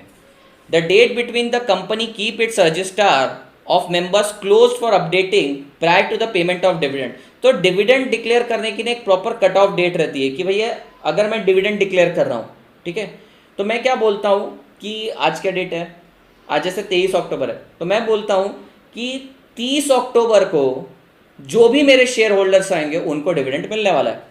तो भैया बाइंग सेलिंग शेयर की नॉर्मल चल रही है, 1 नवंबर आ गया, ठीक है, 1 नवंबर आ गया, अब डिविडेंड के लिए कौन एंटाइटल्ड है, डिविडेंड के लिए वो लोग एंटाइटल्ड है जो 30 तारीख को मेरे शेयर होल्डर्स थे। हो सकता है यहाँ पर अपन एग्जाम्पल ले लेते हैं, शशांक, ये जो है शशांक उमर जो है, ये 30 तारीख को शेयर होल्डर थे, पर इन्होंने 1 तारीख को शेयर बेच दिया। सवाल ये आता है इनको डिविडेंड मिलेगा या नहीं मिलेगा। चेक किया जाएगा 30 तारीख को कौन बंदा मेरा शेयर होल्डर था, तो पता चला 30 तारीख तो शशांक था, 1 तारीख को मैं था, तो डिविडेंड किसको मिलेगा, शशांक को मिलेगा। बात समझ में आ रही है आपको? तो इसलिए बुक क्लोजर किया जाता है, कुछ टाइम के लिए बंद करा जाता है ताकि मुझे पता चले कि कौन मेरा शेयर होल्डर उस पर्टिकुलर डेट को था, उसको मैं दूंगा। अब डिविडेंड पता चला मैं 5 नवंबर को दे रहा हूं, पर कोई बात नहीं, आदित्य सर ने 1 तारीख को शेयर परचेस किया, वो एंटाइटल्ड नहीं है, 30 तारीख को ओनर नहीं थे कंपनी को, 30 तारीख को जो ओनर था उसको मिलेगा। सर लिमिट को स्ट्राइक प्राइस भी कहते हैं। देखो लिमिट और स्ट्राइक प्राइस में हाई थोड़ा सा मार्जिनल डिफरेंस है, पहले स्ट्राइक प्राइस आता है उसके बाद लिमिट ऑर्डर हिट होते हैं आपके, ठीक है, तो मैं आपको प्रैक्टिकली करके बता दूंगा कि थोड़ा सा डिफरेंस रखने को बोलते हैं, प्राइस थोड़ा हाई रखने के लिए बोलते हैं, बता दूंगा आपको। कॉल ऑप्शन, ये बहुत बढ़िया चीज़ है कॉल ऑप्शन। कॉल ऑप्शन में क्या होता है, the option call option, option दिया जाता है, ऑप्शन दिया है बेटा, आप पे कंपल्शन नहीं है, so you are being given a right and not the obligation to buy a particular stock at a specified date with a specified period of time. तो बेटा हम क्या करते हैं, ध्यान से सुनना। कई बार कुछ लोग मुझसे डेरिवेटिव प्रोडक्ट्स के बारे में बात करते हैं ना, आइए डेरिवेटिव प्रोडक्ट्स के बारे में बात सुनिए। सर मैंने कॉल ऑप्शन बाय किया, मैं बोल रहा हूं कि भैया ये शेयर रिलायंस का 2100 का है, ये 2300 का जाएगा, लगाओ शर्त मेरे साथ, ठीक है। तो शर्त लग गई, ये कॉल ऑप्शन के लिए मैंने एक प्रीमियम पे कर दिया, समझो 40 रुपए का। तो अब शर्त यह है कि ये शेयर का प्राइस 2300 क्रॉस करेगा, तो मेरे को एक कॉल ऑप्शन मिलता है कि भैया ये शेयर अब तेरे को अगर मान लो 2300 क्रॉस करके चला गया, समझो चला गया 2500 में, तो तेरे को ऑप्शन मिलेगा कि तू 2300 में खरीद ले, क्योंकि तूने 40 रुपए दिए हैं। अब तुझे ऑप्शन मिलेगा कि तू 2300 रुपए में शेयर परचेस कर ले। सर बहुत क्रिटिकल हो रहा है, सर शेयर चल रहा है 2100 का, मैं बोलता हूँ ये शेयर 2300 को तोड़ के आगे जाएगा। मैंने बोला जाएगा तो जाएगा, नहीं बोले जाएगा पक्का जाएगा, मैंने बोला शर्त लगाते नहीं जाएगा, ये बोलता है जाएगा, तो मैं बोलता दे मेरे को 40 रुपए दे, मैंने 40 रुपए दे। मैंने बोला अगर ये शेयर 2300 रुपए को क्रॉस करके गया, 2300 रुपए को क्रॉस करके गया, तो उसके ऊपर जितना है, समझो शेयर 2500 चला गया, तो मैं तेरे को शेयर 2300 में खरीदने दूंगा, मैं तेरे को खरीद के दूंगा वो शेयर 2300 रुपए में, तू मेरे को 2300 देना, मैं तेरे को 2500 का शेयर खरीद के दूंगा। तो इसने शर्त लगाई, उस शर्त के 40 रुपए गए। अगर मान लो बेटा इस शेयर का प्राइस 2290 ही रह जाता, तो इसके 40 रुपए डूब गए। अगर शेयर 2400 रुपए चला जाता, तो 2300 रुपए के ऊपर कितना गया, 100 रुपए। तो अब इसके पास ऑप्शन है कि शेयर मार्केट में चल रहा है 2400, ये 2300 में खरीद सकता है, बट एक्चुअली कोई खरीदता बेचता नहीं है, सिर्फ 100 रुपए मुझसे ले लेता है, ठीक है। फिर ये बंदा आएगा, ये बोलेगा मैं शर्त जीत गया, तो मैं बोला ठीक है तू 2300 रुपए दे, मैं तेरे को 2400 रुपए का शेयर खरीद के देता हूँ। तो तुम बोलोगे कि मतलब सर आपकी जेब से 100 रुपए जाएंगे, एक काम करो मत खरीद मत बेच, एक काम कर मुझको 100 रुपए दे दे। तो बेसिकली आप ये कॉल ऑप्शन क्यों एक्सरसाइज करते हो, यहाँ पे आपको ऑप्शन दिया गया है कि शेयर खरीदना है तो 2300 में खरीद लेना, नहीं खरीदना है तो मत खरीदो, डिफरेंशियल अमाउंट ले लो। तो कॉल ऑप्शन में ज़्यादा घुसो मत, कॉल ऑप्शन पुट ऑप्शन में घुसो मत, पुट बिल्कुल इसका अपोजिट है, प्लीज़ घुसो मत इसके अंदर, क्योंकि ये जब सीए फाइनल में जाएंगे ना, तब अपन वहाँ पे डेरिवेटिव चैप्टर पढ़ेंगे, डेरिवेटिव के अंदर डिटेल में समझ में आएगा अपने को। बात क्लियर है आपको? कॉल ऑप्शन कोई भी लगा सकता है ना, अपन भी कॉल एंड पुट खेल सकते हैं। मतलब क्या है सर, एक तरह से स्पेकुलेशन है कि आपको कुछ एक प्रीमियम अमाउंट देना है उसके अंदर, ठीक है, शर्त लगाने की कीमत देनी है 40 रुपये। अगर मान लो वो प्राइस को स्ट्राइक ही नहीं करता, 2300 रुपये को करते हैं ना, आपका कॉल ऑप्शन लैप्स हो जाता है। मेरे को एक बात बता, अगर मान लो तुझे 2300 रुपये में खरीदने का ऑप्शन दिया है और स्टॉक 2250 चल रहा है, तो मुझे बताओ तुम 2300 रुपये में क्यों खरीदोगे वो स्टॉक अगर 2250 में चल रहा है। हाँ, अगर वो 2300 को आगे तोड़ के गया 2400 में, तब तुम अपनी शर्त को एक्सरसाइज करोगे, तुम बोलेगे मैंने बोला था 2300 को क्रॉस करके गया, देख 100 रुपये ऊपर गया, दे मेरे को 100 रुपये दे। तो यहां पर क्या किया जाता है बेटा, यहां पर सिर्फ आप प्राइस डिफरेंशियल एंजॉय करते हो। हाँ, लेकिन अगर आप शेयर अपने पास रखना चाहते हो तो भी रख सकते हो, तुमको ऑप्शन दिया है, कंपल्शन नहीं है, या तो डिफरेंस 100 रुपये ले लो या तो 2300 का शेयर परचेस कर लो, जो चाहिए वो कर सकते हो।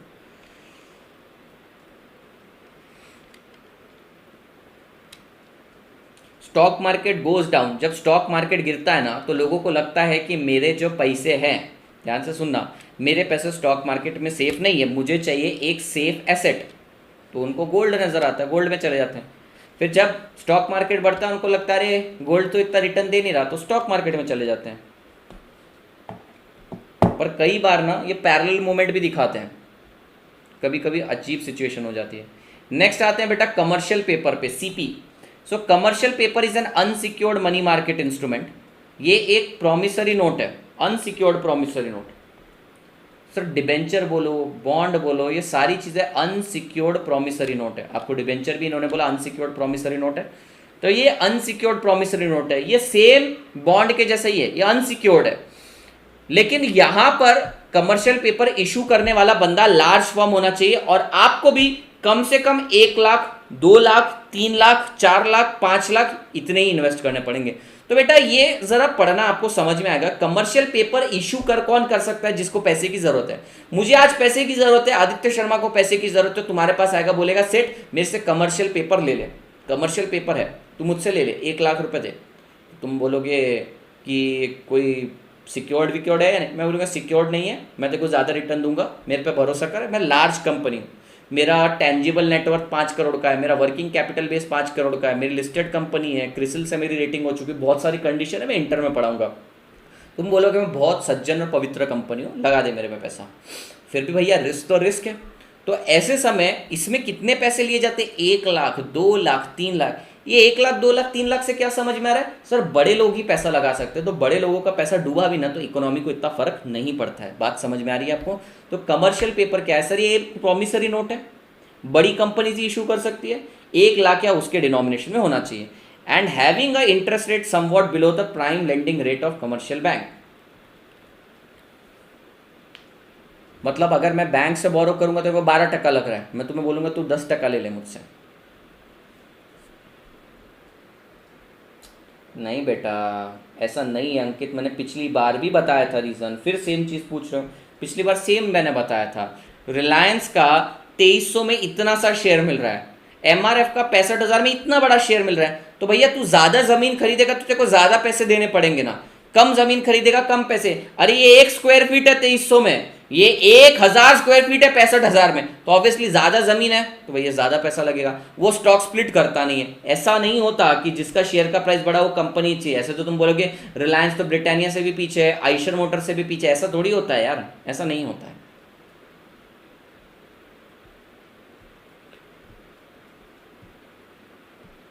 रेंज करता है वो, 3 मंथ से लेकर कितना भी हो सकता है, कमर्शियल पेपर कितना भी हो सकता है। डिफेंसिव स्टॉक, एमसीक्यू है इस पे। डिफेंसिव स्टॉक ऐसा स्टॉक रहता है जो इकोनॉमिक डाउनटर्न में भी तुमको रिटर्न देकर जाए। डिफेंस मतलब क्या होता है सर? बचाव करना। तो जब मार्केट गिरता भी है ना तो ये स्टॉक भी तुमको पैसा देके जाता है। Generally pharma companies defensive stock होती है। तो stock that provide a constant dividend and stable earning even in the economic downturn. Sir गिरते मार्केट में भी आपको डिफेंड करेगा, बचाएगा ये। सर ऐसा हो सकता है एक कंपनी के शेयर हमने खरीदे और उस कंपनी, उसकी कंपीटिंग कंपनी में के शेयर के प्राइस बढ़ने के चांसेस हैं, लेकिन हम उस कंपनी के खिलाफ एफआईआर करा दी तो फिर कॉम्पिटिटर की प्राइस। अरे क्या बोल रहे भाई, तुम्हारे पास क्या पावर है एफआईआर करने? कैसे एफआईआर कर सकते हो तुम उस कंपनी के लिए? और कल करके आप कुछ नहीं होता ये एफआईआर वगैरह, तुम्हें लगा कंपनी का छोटी मोटी चीज़ है क्या? रातों रात सारी चीज़ें गायब कर देती, कितना पॉलिटिकल रीच रहता है। ऐसा थोड़ी होता है हमने एफआईआर कर दिया। हाँ अगर तुम्हारी एफआईआर में लिटरली दम है, कुछ है, अगर कोई तगड़ी चीज़ है तो ऑब्वियसली बेटा, अगर तगड़ी चीज़ है तो मार्केट में न्यूज़ आएगी, कंपनी बढ़ेगी गिरेगी कुछ तो होगा। फाइनेंशियल इंस्ट्रूमेंट, फाइनेंशियल इंस्ट्रूमेंट के ऊपर भी एमसीक्यू। फाइनेंशियल इंस्ट्रूमेंट मतलब कुछ भी सर, डीड हो सकता है, कैश हो सकता है, नेगोशिएबल इंस्ट्रूमेंट रह सकता है, कुछ भी हो सकता है।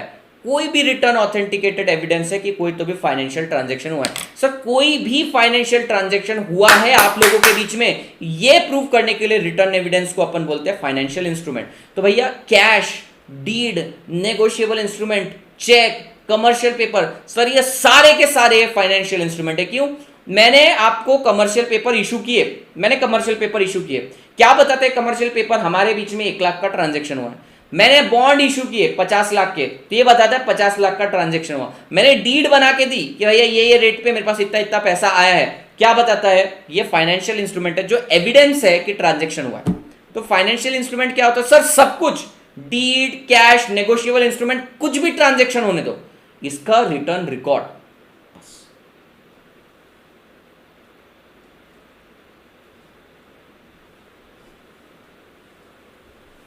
नहीं, ऐसा कुछ बोला नहीं है। कमर्शियल पेपर का मतलब ब्लू चिप कंपनी, ऐसा बोला नहीं है, पर हाँ मान सकते हो। नेक्स्ट है पीई रेशो। पी रेशो नहीं, income stock. A security that has a solid record of dividend payment and offer dividend higher than common stock. तो सर इनकम स्टॉक वो होता है जो आपको रेगुलर इनकम देता है in the form of dividend. जो कंपनी रेगुलर डिविडेंड देती है ना, उस वो मैच्योरिटी स्टेज में होती है। ठीक है, अब यहाँ पे री इन्वेस्टमेंट ऑफ अर्निंग्स वगैरह बहुत कॉन्सेप्ट है, वो छोड़ दो। डिफेंसिव स्टॉक, इकोनॉमी गिर रही है तो भी रिटर्न देता है। इनकम स्टॉक का सॉलिड रिकॉर्ड है कि हमेशा रिटर्न देता ही देता है। ठीक है। PE ratio, price to the earning ratio. Sir क्या होता है price to the earning ratio? Price to the earning ratio क्या होता है? प्राइस अपॉन अर्निंग, फॉर्मूला है इसका price upon earning. P ratio का फॉर्मूला है price upon earnings. The market price of the share divided by earning per share बोला जाता है पी रेशो। पी रेशो बहुत हाई भी हो सकता है, बहुत लो भी हो सकता है, इसके बेसिस पे जज नहीं किया जा सकता कंपनी को। चलिए यहाँ पी रेशो दिया है क्या कंपनी का, नीचे दिया रहता है वैसे तो।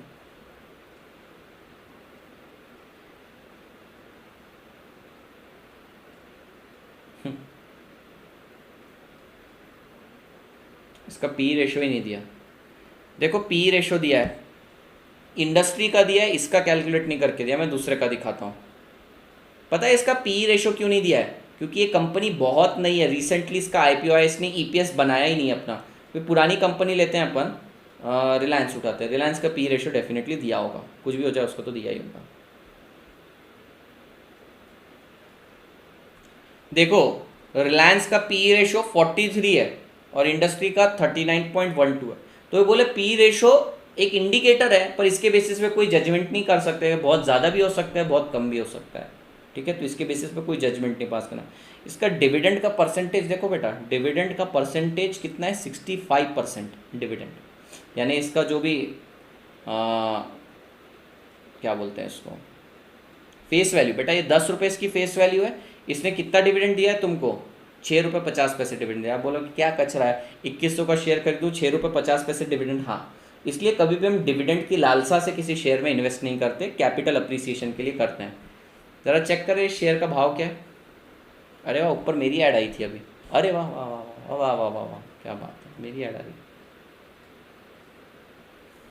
ज़्यादा नहीं बढ़ा जी, सही है, शशांक कोमर सही है। सर वैसे सर अगर फिर जेन्युइन हुई तो जिसके शेयर हमने खरीदे उसका प्राइस बढ़ेगा, इसीलिए तो फंडामेंटल में अपन पैसे लगाते हैं प्रक्षल, कभी भी अपन फंडामेंटल्स में पैसे लगाते हैं। फॉरेन करेंसी आ सकता है क्या सर फाइनेंशियल इंस्ट्रूमेंट में? हाँ आ सकता है, एनीथिंग जो आपने कोई फाइनेंशियल ट्रांजेक्शन किया है, इसको एविडेंस है। तो पी रेशो क्लियर हुआ बेटा, price upon earning, price upon earning, ये बहुत छोटा भी हो सकता है, बहुत ज़्यादा भी हो सकता है। स्ट्राइक प्राइस आ गया sir, the price at which the holder of an option can buy और sell the security they hold when the option is executed. अभी मैंने रिसेंटली एक एग्जांपल लिया था कि शेयर चल रहा है 2200 रुपये में, मैं बोल रहा हूँ कि 2300 के ऊपर जाएगा, ठीक है। तो ये 2300 रुपये की मैंने शर्त लगाई, मैंने बोल दिया 2300 के ऊपर जाएगा, जितना भी इसके ऊपर गया उतना गेन मेरा, ठीक है। 2300 के नीचे गया मेरे 40 रुपये तू खा लेना। 2300 के नीचे रह गया, अगर मान लो 2299 भी रह गया, खा ले मेरे पैसे। लेकिन ये स्ट्राइक प्राइस है, ये प्राइस हिट हो गया और इसके बाद शेयर अगर चला गया 2400 रुपये में, 100 रुपये दे मेरे को, चल। स्ट्राइक प्राइस जहां पे आपका ऑप्शन एक्सरसाइजेबल हो जाता है, जहां पे आप अपने ऑप्शन को एक्सरसाइज कर सकते हैं। बात समझ में? Strike price sir, strike price यानी कि एक ऐसा प्राइस आ जाता है, अब आप आपके ऑप्शन को एग्जीक्यूट कर सकते हो। ये कॉन्ट्रैक्ट चल रहा था आपका, ये एक अग्रीमेंट चल रहा था, ये एक ट्रांजेक्शन चल रहा था, ये ऑप्शन मिला था आपको, 2300 टच हो गए, आप हिट कर सकते हो। पर बेटा एक चीज चेक करना, अगर शेयर का प्राइस 2330 रुपये हुआ तो 2300 के कितने ऊपर गया, ये सर 30 रुपीज़ ऊपर गया, पर फिर भी मेरा लॉस हो गया। क्यों? क्योंकि मैंने सर 40 रुपये का प्रीमियम पे किया। 30 तो लिया आदित्य से, लेकिन 40 रुपये मेरे को देने भी पड़े थे आदित्य। अगर ये 2340 गया तो मैंने 40 रुपये कमाए 2300 के ऊपर, लेकिन 40 रुपये प्रीमियम भी गया। तो अगर ये 2350 तक जाता है तब जाके मुझे कुछ रिटर्न मिल पाएगा। 50 रुपये रिटर्न मिला, 40 रुपये देखो मैंने आदित्य को दिए थे प्रीमियम के लिए, 10 रुपये अर्न किया। तो actually 2300 is the strike price, पर नो प्रॉफिट नो लॉस वाला पॉइंट 2340 हो रहा है। अगर प्राइस 2300 हो गया देन वापस कम, 2310 हो गया ना तो एग्जिट मार लेना। जब तक प्राइस बढ़ा है तब तक एग्जिट मार लो, प्राइस कम हो गया तो फिर गया ना भाई। सर लिमिट ऑर्डर कितने टाइम वैलिड रहेगा? नहीं, पहले डे वैलिडिटी भी रहती थी, अब वो वर्ड यूज करते हैं, मतलब कितने भी टाइम के लिए रहता है। पहले शाम तक, शाम नहीं बोल सकते, दोपहर तक 315 320 330 तक होल्ड करना, नहीं तो ऑर्डर कैंसिल हो जाता है, नया ऑर्डर लगाना पड़ता था। अभी तो जब तक आपको लगा के रखना चलता ही रहेगा। आपने आज लगा दिया, 5 दिन बाद वो रेट आया तो भी चलेगा, अब लगा सकते हैं। वो वर्ड है एक शॉर्ट फॉर्म है उसका, वो याद नहीं। यील्ड, बेटा ये वर्ड याद रखना, यील्ड। यील्ड कैसे निकालते हैं सर? रिटर्न जितना आपको मिला divided by price at the beginning. ये भी रिटर्न ऑन इन्वेस्टमेंट है, कितने रुपए लगा के कितने रुपए मिले। It is the measure of return on investment in the percentage term. Stock yield is calculated by current price of the share by dividing the current price of the share by annual dividend paid by the company। For example आपको company ने dividend दिया 200 रुपये और आपने share purchase किया है 5000 का, समझो 5000 का शेयर परचेज किया है, कितना आ रहा है ये?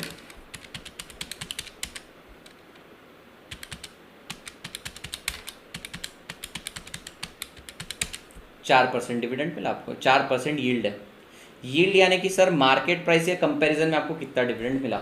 Same like return on investment, it is the measure of return on investment in percentage term.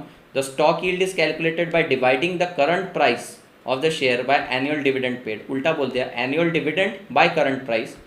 For example if the current price of the share is 100 and dividend is 5 rupees, तो yield कितने आएगा? 5%। Sir 5 रुपये मिला 100 रुपये लगाने पे।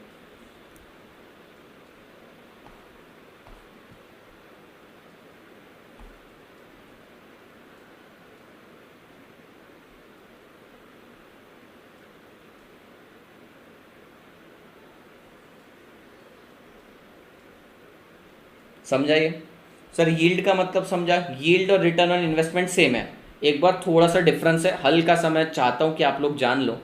Late से बेटा मुझे 5 रुपये का रिटर्न मिला और मैंने शेयर परचेज करा था 500 रुपये में, तो मेरे को रिटर्न ऑन इन्वेस्टमेंट कितना मिला? 1%।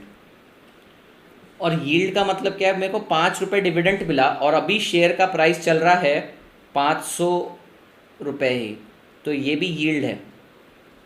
लेकिन यहाँ पर क्या चेक किया जाता है बेटा? डिनोमिनेटर में लिया जाता है मैंने कितने पैसे लगाए, और यहाँ पर क्या चेक किया जाता है? Current market price.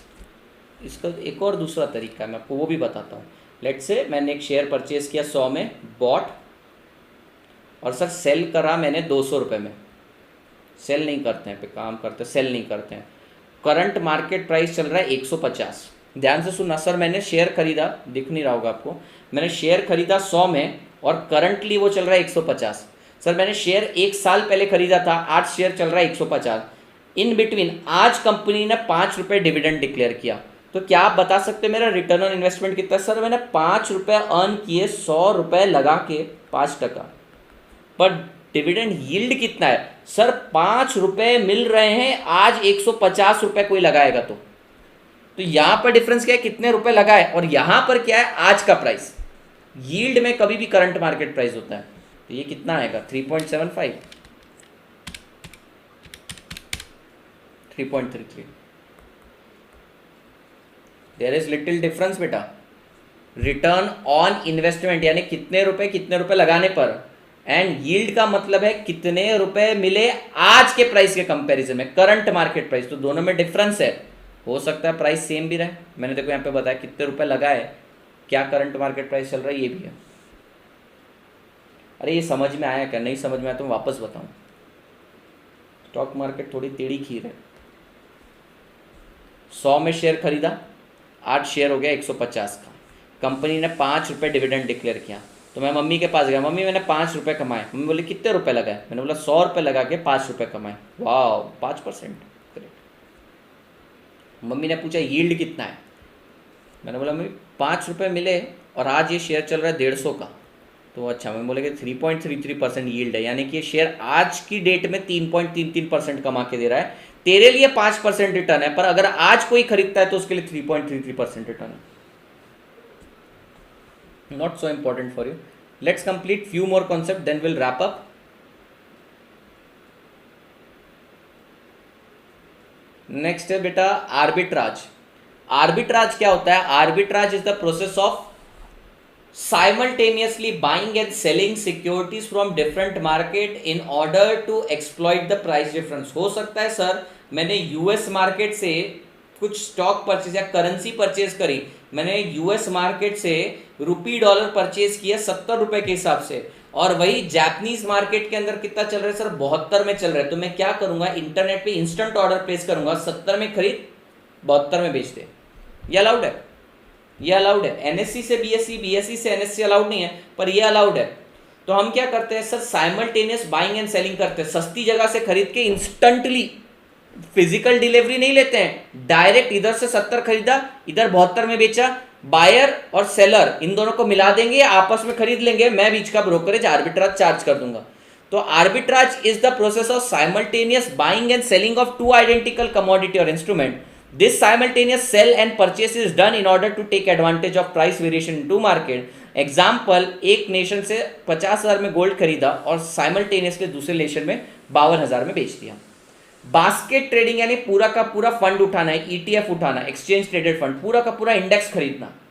अब अगर मान लो निफ्टी आपका चल रहा है 12,000 का, इसका मतलब ये नहीं आप 12,000 का खरीदे, आप चाहे तो उसका 120 रुपए का भी टुकड़ा खरीद सकते हैं। पूरा का पूरा 1 किलो सोना खरीदने की जरूरत नहीं, अगर आपको सोना खरीदना है 10 ग्राम भी तो खरीद सकते हो ना। तो आप बास्केट ट्रेडिंग करते हो। बास्केट ट्रेडिंग का मतलब कि एक साथ मल्टीपल शेयर्स बाय कर लेना है, ठीक है। The basket trading facility by which investor are in the position to buy और sell all 30 scripts of Sensex in the proportion of current weight in one go. Sir एक साथ खरीदना है, एक साथ बेचना। जैसे अगर मुझे निफ्टी बाय करना है, बेटा निफ्टी कितने का है,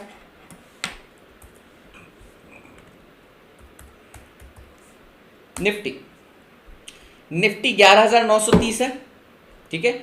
निफ्टी कितना बड़ा सर, आज 0.28% बढ़ा। मैं पूरा, मेरे को अगर निफ्टी खरीदना है तो पॉसिबल नहीं है, 12,000 कहां से लाऊंगा, मैं खरीद लूंगा निफ्टी 20। सर ये उसी का टुकड़ा है, सर ये उसी का टुकड़ा है। लगभग जैसे निफ्टी बढ़ता है निफ्टी 20 भी वैसे ही बढ़ता है, तो दोनों में लगभग सेम प्रकार का मोमेंट होता है। मार्जिनल डिफरेंस होता है सर, वो भी क्योंकि वॉल्यूम यहां पर ज्यादा होगा कम होगा उस पर डिपेंड करता है, पर इन लोगों का मोमेंट सेम ही चलता है। सर वो उसी का बच्चा है ना।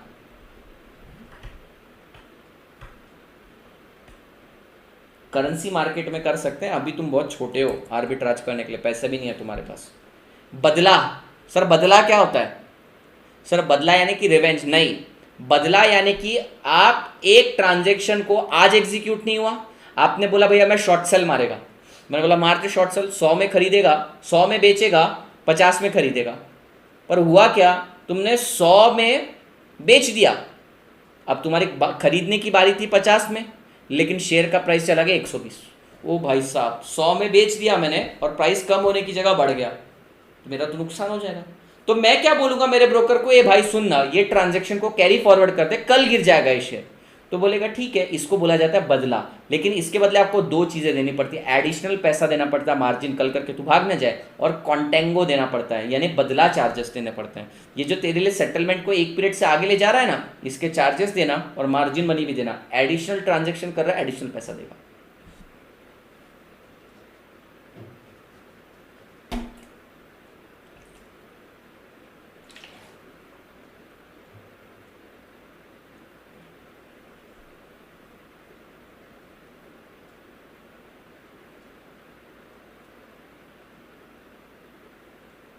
MCX नहीं, वो कमोडिटी का है।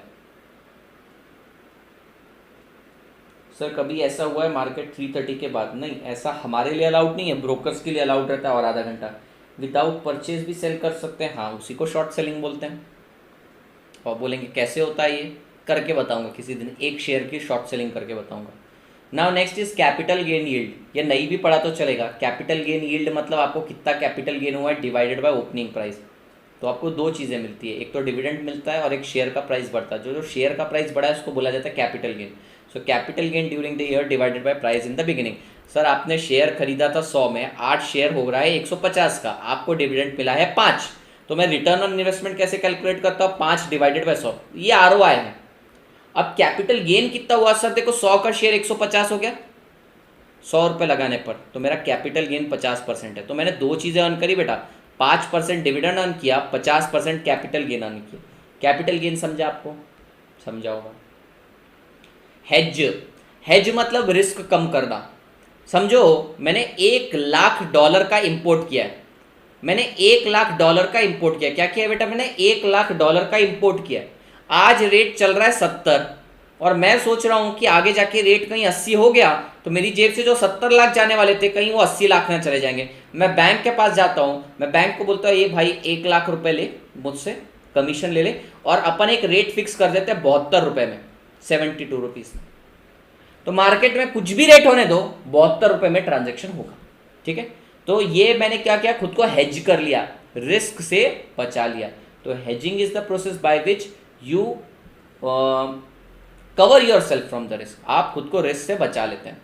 सो hedge is a strategy that is used to minimise the risk of a particular investment and maximise the return. अब आप बोलेंगे सर बदला और उल्टा बदला बना, बदला एंड उल्टा बदला, ये उल्टा बदला क्या है? तुम अपनी मर्जी से कोई टर्म इनोवेट मत करो, उल्टा बदला। सर अब आप बोलोगे बैंक क्या एड़ा है क्या, कल करके रेट 80 चला गया तो बैंक तो इसको 72 रुपए के हिसाब से देगा, बैंक 80 से खरीदेगा, इसको 72 में देगा, बैंक अपने लॉस करेगा? बैंक लॉस नहीं करेगा बेटा। जिस तरीके से इंपोर्टर को डर है कि रेट इतना हो जाएगा, एक्सपोर्टर को भी डर है कि भैया मेरे को 1 लाख डॉलर आने वाले हैं, आज रेट चल रहा है 70, कल करके रेट 60 हो गया तो मैं काम करता हूँ, मैं जाता हूँ तुरंत बैंक के पास और उसको बोलता अपन रेट फिक्स कर लेते हैं। तो रेट फिक्स कर लिया जाएगा 69। तो ये क्या करेगा बेटा, बैंक 69 में इससे बाय करेगा डॉलर्स और 72 में इसको बेच देगा। सर बैंक बहुत चालू रहता है, तो बैंक भी खुद को साइमल्टेनियस हेज कर लेता है। तो ये कॉन्सेप्ट तुम्हारे लिए बहुत बड़े हैं, ये सब डेरिवेटिव मार्केट्स में आएंगे। डेरिवेटिव में कल आसानी से समझाऊंगा, इसको टाइम लगेगा। हेज तक सब समझ में आया कि मुझे बताइए? बस खत्म कर रहा हूं। मैंने बताया ना, रेट 72 हो गया तो वो 69 में खरीद लेगा, वो वैसे भी 69 में खरीदेगा। क्यों सर? क्योंकि एक्सपोर्टर को लगता है कि रेट 60 में चला जाएगा, तो बैंक के पास जाता है, बोलता है चल ना भाई अपन रेट 69 में फिक्स कर लेते हैं। तो 69 में रेट फिक्स कर लेता है, उससे डॉलर लेता है 69 में और इसको डॉलर दे देता है 72 में। तो बैंक कभी भी साइमल्टेनियस बाइंग एंड सेलिंग कर लेता है। बदला का मतलब होता है, लेट से मैंने आज शॉर्ट सेल मारा, मैंने बोला भैया मैंने शेयर्स बेच दिए, रिलायंस का शेयर है, रिलायंस का शेयर मैंने 2300 में बेच दिया, नेगेटिव 2300, मेरे यहाँ पे नेगेटिव शेयर्स दिख रहे हैं, ठीक है। अब मेरे को ना आज के आज ही शेयर्स बाय करने पड़ेंगे, ठीक है। पर मेरे को एक बात बताओ, मैंने शेयर्स 2300 में सेल किया, प्रॉफिट अर्न करने के लिए आज शेयर का प्राइस गिरना चाहिए, शेयर का प्राइस 2100 रुपये जाना चाहिए, तभी मैंने सेल किया 2300 में, बाय किया 2100 में, तो ये मेरे को 200 का प्रॉफिट होगा, तो भैया फायदा है। पर क्या हुआ, मार्केट आवर्स में ये शेयर 2300 के नीचे गिरने की जगह 2400 बढ़ गया। अरे मैं बोला अरे भाई मैंने 2300 में बेच दिया, अब मुझे सेटलमेंट करनी पड़ेगी, बाय करना पड़ेगा एक शेयर, तो 2400 देने पड़ेंगे, नुकसान हो जाएगा। तो मैं मेरे ब्रोकर को बोलता है भाई सुन, ये ट्रांजेक्शन को कर कैरी फॉरवर्ड, यानी सेटल मत कर, 2400 में खरीद मत प्लीज, इसके बदले मैं तेरे को 2 चीजें देता हूँ, एडिशनल 100 रुपये देता हूँ गिरवी रखने के लिए, साथ ही साथ तू कुछ चार्जेस ले ले, लेकिन ये सेटलमेंट मत कर, क्या क्लोज मत कर, क्या पोजीशन, इसे बोला जाता है बदला। आप इतना याद रखो, कैरी फॉरवर्ड करना ट्रांजेक्शन को from one settlement date to another settlement date.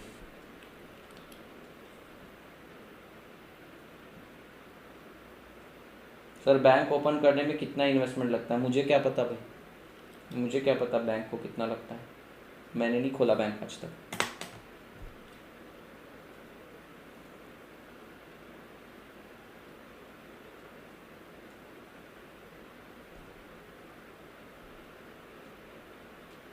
Yes अब आप जा सकते हैं, दैट्स इट। सुन लो मेरी बात, कल अपना इको पूरा हो जाएगा, डन हो जाएगा, ध्यान से सुनना मेरी बात, कल इको का चैप्टर 7 हो जाएगा, यानी टेस्ट के लिए हम रेडी हो जाएंगे। आज रात को एक पोस्ट आएगा, प्लीज़ उसको शेयर करना, आज भी और कल भी, परसों भी करते रहना दोपहर तक, परसों शाम को आपकी टेस्ट होने वाली है। कल मैंने आज 69 तक का टारगेट रखा था, 63 पे होल्ड कर रहा हूँ, और कल का टारगेट है 100, मंडे का टारगेट है 124, ट्यूसडे को जितना हुआ सो हुआ, ठीक है, जितना हुआ सो हुआ देखेंगे। सर हेज बताओ, ठीक है, क्लास हो गया है, मैं हेज एक बार वापस से बता रहा हूँ। Sir this is importer, importer ने ना $1 लाख का इंपोर्ट किया है 3 महीने के क्रेडिट पीरियड पे, आज रेट चल रहा है 70। और एक है एक्सपोर्टर, एक्सपोर्टर ने ना $1 लाख का एक्सपोर्ट किया है, $1,00,000 का एक्सपोर्ट किया 70 3 महीने के लिए। इसको क्या डर है भैया कि मेरे को ना 3 महीने बाद 70 लाख देना है, ठीक है, पर रेट अगर गलती से 80 हो गया तो मेरी जेब से तो 80 लाख चले जाएंगे, क्योंकि सर मैं तो उसको डॉलर दूंगा, तो मुझको 80 रुपये के हिसाब से $1 परचेज करना पड़ेगा, $1,00,000 80 लाख के हो जाएंगे। एक्सपोर्टर को डर लगता है कि भैया रेट कल करके 60 हो गया तो आज मेरे पास $1,00,000 आने वाले, 70 रुपये के हिसाब से कन्वर्ट करूंगा 70 लाख आएंगे, कल करके रेट गिर गया तो 60 लाख आएंगे। तो दोनों घबराए हुए हैं, दोनों के पास रिस्क है सर। ये जाते हैं बैंक के पास, बैंक को बोलते हैं बैंक एक काम करना, सुनना, अपन ने एक रेट फिक्स कर लेते, मेरे को बहुत अंदर से धुक हो रहा है कि रेट 72 जाएगा, ठीक है, 80 तक जाएगा। अपन एक काम करते हैं, एक ट्रांजेक्शन करते हैं कि रेट कुछ भी होने दे, चाहे 0 होने दे, चाहे 1 लाख होने दे, चाहे कुछ भी होने दे, तू मुझे 72 में दे देगा, तू मेरे को 72 में सेल कर देना, ठीक है, तू मुझे $1.72 में देना, ठीक है। तो ये बोलता ठीक है, पैसा लाना थोड़ा सा, तो बोलता ठीक है 1 लाख रुपए ले कमीशन। ये एक्सपोर्टर आता है, उसके बाद बोलते हैं मेरे को भी बहुत धुक हो रहा है कि रेट नीचे गिरेगा 60, मेरा पैसा चला जाएगा। एक काम करते ना, अपन फिक्स करते, तू कुछ भी रेट हो मेरे को 68 के हिसाब से दे देना, तो एटलीस्ट 60 लाख की जगह मेरे पास 68 लाख रुपीज आ जाएंगे कन्वर्जन के बाद। ये बोलते ठीक है, एक काम करना, पैसा देना, तो इसके पास कमीशन आ गया 2 लाख बैंक के पास। अब क्या होगा, 3 महीने बाद ये $1,00,000 इसको देगा या नहीं देगा? हाँ सर, $1,00,000 इसको देगा, और इसके बदले कितने रुपए ले जाएगा? 68 लाख लेकर चले जाएगा। तो बैंक के पास क्या आ गया बेटा? $1,00,000 आ गए इन और 68 लाख आउट। इसके पास अब ये $1,00,000 इसको दे देगा, इसको चाहिए थे ना, अब ये इसको कितने में बेचेगा सर? 72 में बेचेगा, तो $1,00,000 आउट हो जाएंगे, इसके पास चले जाएंगे, और इससे 72 रुपीज के हिसाब से 72 लाख ले लेगा। सर कुछ नहीं किया, 68 में खरीदने का वादा कर लिया और 72 में बेच दिया, 4 लाख तो यही कमा लिए और 2 लाख ये कमा लिए। पर सर इन दोनों ने खुद के रिस्क को कवर कर लिया। अरे कल करके रेट कुछ भी हो सकता था, कुछ भी रेट हो सकता था, तो इनका तो नुकसान हो जाता, आइदर ऑफ द पार्टी का नुकसान हो जाता, तो रिस्क से बचा लिया। अब जरा बैंक के बारे में सोचो बेटा, बैंक अगर रेट 90 भी चला गया ना तो बैंक को घंटा फर्क पड़ रहा है। क्यों? क्योंकि उसने 68 में बाय करके 72 में सेल कर दिया, 1 लाख बाय करके 1 लाख सेल कर दिया, एक्चुअल रेट से उसको कोई घंटा फर्क पड़े, उसको कोई फर्क नहीं पड़ रहा उससे। मार्केट में कुछ भी रेट होने दो, उसने तो 68 में खरीदने का वादा कर लिया, 72 में बेचने का वादा कर लिया, बात खत्म हो गई ना सर। तो इन्होंने भी खुद को बचा लिया, इसने भी कमीशन कर लिया। अच्छा, ट्रांजेक्शन बहुत अच्छा हो सकता था, पता है कैसे? इसको धुक हो रही है कि रेट गिरेगा, एक को धुक हो रही है रेट बढ़ेगा, तो ये आपस में ही सौदा कर सकते थे कि तू मेरे को $1,00,000 देना, मैं तेरे को 70 लाख दे देगा, क्योंकि मेरे को तो आगे $1,00,000 पहुंचाने और मुझे तो पैसे चाहिए, तो तू मुझे 1 लाख दे दे, $1,00,000 दे दे, मैं तेरे को 70 लाख दे देगा। पर ऐसा होता नहीं है, क्योंकि आप थोड़ी एक्सपोर्टर इंपोर्टर ढूंढते बैठोगे, तो बैंक बीच में इन्वॉल्व रहता है।